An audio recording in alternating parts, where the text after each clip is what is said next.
In the today's lecture, we will discuss about the liquid fuels. So previously we have already discussed about the various how the crude oil has been extracted, about the origin of the crude oil, extraction of crude oil, and today we will see how to process the crude oil to derive the different important liquid fuels which we use in various industrial processes in our day-to-day life.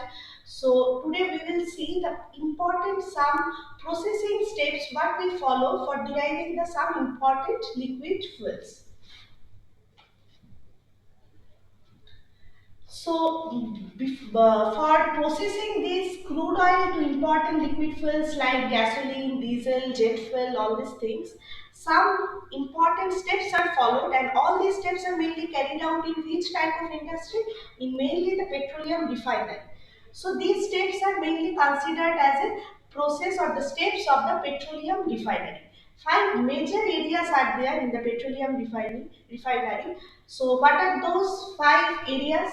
Those areas are the first one is the fractionation, second one is the conversion, third one is the treatment, fourth one is the formulating and blending, and the final one we can consider as the other refining operations. Now, let us first discuss what is the first area, fractionation and distillation. There, what we do, whatever raw material or whatever feed we have, that is the crude oil.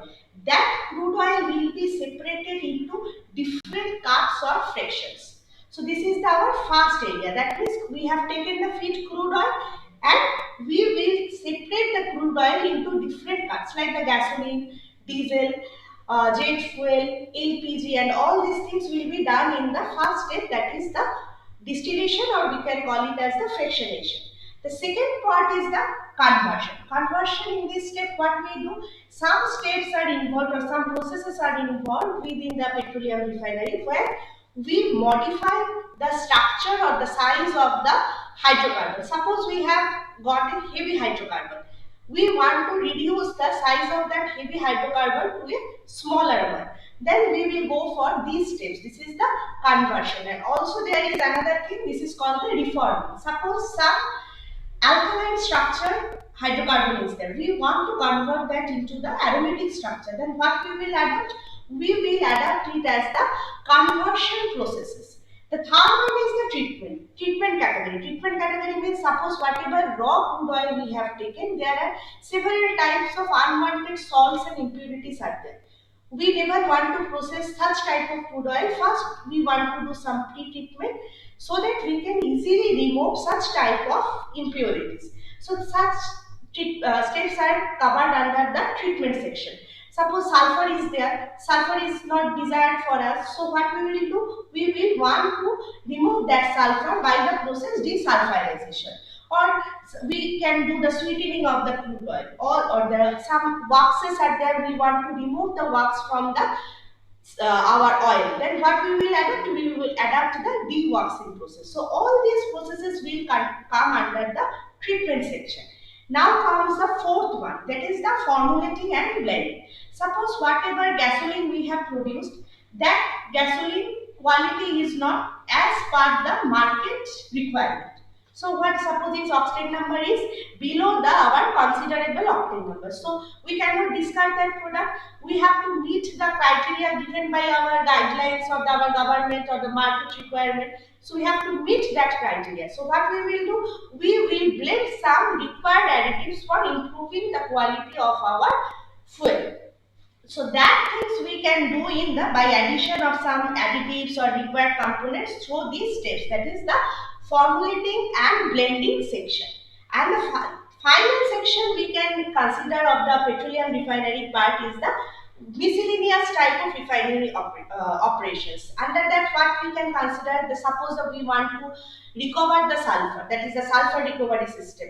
Sour water stripping, that can also be a system. Waste water treatment, that means during the refinery some waste water will be produced. We cannot discard it as it is into the our environment, because why? It will cause the several environmental hazards, and we have to meet the pollution control board guidelines. So for that, what we have to do, we have to manage that, or we have to treat that wastewater before discarding it to our nature or the environment. That comes under the wastewater treatment section, and this wastewater treatment is also some other comes under the miscellaneous or the other refining operations. So from here we have got a just an overview about the petroleum refining sections, which are mainly required for processing the crude oil to different useful cuts or different useful fuels for our day-to-day life. Now here you can see in case of the petroleum refining, what happens? First, our raw material is crude oil. That crude oil first, after preliminary pre-treatment, what we will do? We will do physical processing. Physical processing means there we will carry out the distillation or the our fractionation process. We can call anything. So this comes under what? Physical processing. After carrying out this physical processing, the carbs or the fractions, whatever we will derive, that will be further processed for what? Further processed for the chemical processing. And chemical processing mainly that comes under the conversion process. Conversion means here we will carry out a different type of process. Mainly what? Cracking, deforming, all these things steps we do, and ultimately we will derive our major products, that is the gasoline, jet fuel, distillate, residual fuel oils, many other fuels we will get according to our requirement. So basically we can divide it into two steps. First one is the from raw crude oil we can do the physical processing, that is the distillation, and after distillation whatever cuts we will get that are not in the pure form, or you can say ready to use form, that we have to do the further processing for its final use, that we can do by the chemical processing. And chemical processing mainly two processes are there, that is the cracking and reforming. Other processes are also there, alkylations are there, isomerization are there, many more processes are there, but major processes we can consider as the cracking and reforming. So in case of the distillation, that is the physical processing steps, the main process which is being followed, this is the atmospheric distillation unit. That means atmospheric distillation is being carried out, and in short we term it as the ADU, that is atmospheric distillation unit. So what happens in this atmospheric distillation unit? Basically whatever raw crude, that is the crude oil we are taking, after the basic preliminary pre-treatment, we will first preheat that raw feed, and then we will feed it into the atmospheric distillation column or atmospheric distillation unit. So in that column what happens, based on the different boiling point, that is the difference in boiling point, the crude oil mixture. Basically crude oil mixture is what? It is a mixture of various types of hydrocarbon. Suppose from carbon number 1 to carbon number 50. So a very wide range of hydrocarbons are present in the raw crude oil. We cannot use it as it is. We have to first separate it into different cuts or fractions. Then individual fractions can be used for the various types of processes. So what happens in this step? This is the first major step, that is the atmospheric distillation we call it. Why we are calling it atmospheric distillation? Because the distillation process is carried out at the atmospheric pressure. That's why we call it as the atmospheric distillation. So in this process what we do? We separate our raw crude oil into various important fractions and cuts, depending on what? Depending on their variation in boiling points. So first process description, if we see what will do, first we will take our raw crude oil, then that raw crude oil will be heated in a furnace. So because we have to raise its temperature to around 300 to 400 degrees centigrade before processing it into distillation column. So first step is crude oil is heated into the furnace, and after that heated crude will be fed to what? Our atmospheric distillation column. So in that column what will happen? Based on the boiling point difference, the lighter hydrocarbons will vaporize fast and the heavier hydrocarbons will be condensed as a liquid fraction. So lighter components will rise to the top of the column, and the heavier components will, what will happen? They will have a tendency to deposit to the bottom of the reactor. So this is the basic process description of a atmospheric distillation column. So if we see what are the key components of an atmospheric distillation unit, that key components means what are the major instruments or equipments there is present in this. First one is the crude oil furnace, because what we have already discussed, furnace is there what?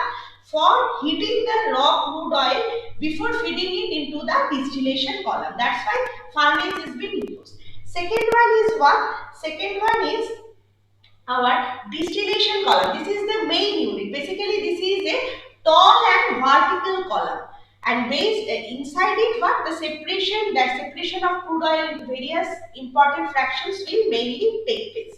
And the third one is the trays and packing. In trays and packing, what is taking place?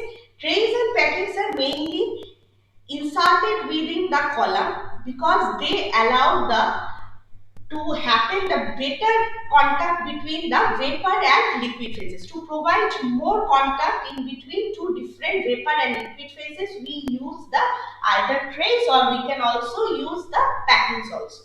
Another important component of an atmospheric distillation unit are the condensers. So as we already know, condenser is used to for what? For condensing the vapor phase into vapors to the liquid phase. So whatever vapor we will gases we will collect from the top of the column, that will be condensed by using our these condensers, so that we can convert the vapors to the liquid for the easy storage and handling purposes. And the final one, another important thing is what? Product draw-off points. That means in the side of the column there will be several draw-off points. What is draw-off points? Draw-off points are the sections from where we can extract, or we can take out the different cars which are being produced after the distillation process. That is the different cars means what? It can be suppose gasoline, it can be kerosene, it can be diesel, it can be jet fuel, asphalt. Several type of parts we can derive from the crude oil distillation. So in the next slide you can see this is a just schematic representation of our distillation column. So suppose the feed is being entering from here. So the tray on which the feed will enter, this is known as what? This is known as the feed tray. And after that, what will happen? Whenever we are feeding the heated raw crude oil, then what will happen? Depending on the difference of boiling point, those hydrocarbons which have the very lower boiling point, what will happen? It will vaporize fast. So and the lower hydrocarbon will become the vapor, and they will have a tendency to go up. Here vapor will always go up, and what will happen? The hydrocarbons that have the higher boiling point, they will not easily vaporize, so they will have a tendency to come down. So always remember, liquid will come down through this downcomer of the tray, and vapor will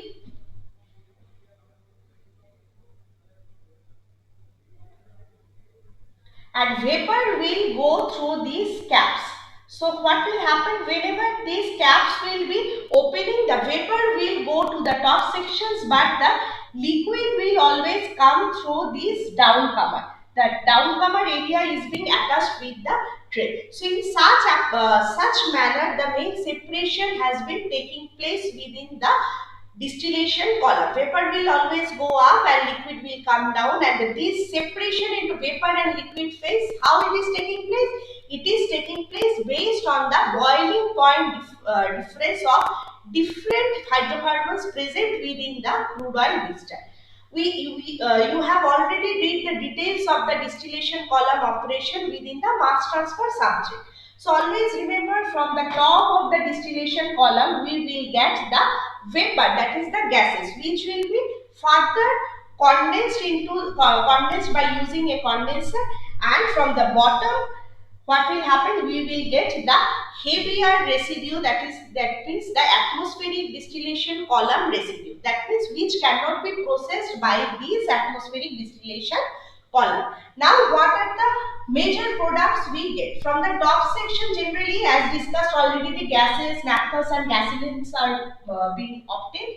And from the middle section, that means from here several draw points will be there.